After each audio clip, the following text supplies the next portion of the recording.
Aabot sa 23,000 hektarya ng tubuhan sa Negros Island ang naapektuhan ng pagputok ng bulkang Canlaon.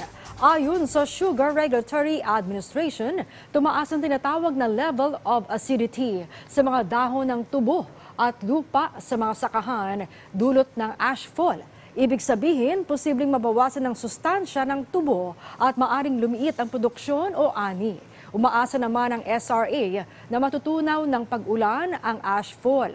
Kung magpapatuloy ang ashfall, hinihikayat na patubigan ng sakahan o lagyan ng organikong material ang lupa para kontrahin ang masamang epekto ng abo. Ang priority of course yung safety ng ating mga kababayan. Pangalawa yung mga animals natin. So nilalagay sila sa mga shelter. At later on, kapag ready na uli na magtanim, may pwedeng i-incorporate yung ashfall o kung mas makapal naman, kailangan alisin. So may mga, nasa ano pa tayo ngayon? Nasa mga paglilikas at later on gagawin yung necessary interventions para matulungan yung mga magsasaka na makatanim uli dito sa mga munisipyo na naapektuhan.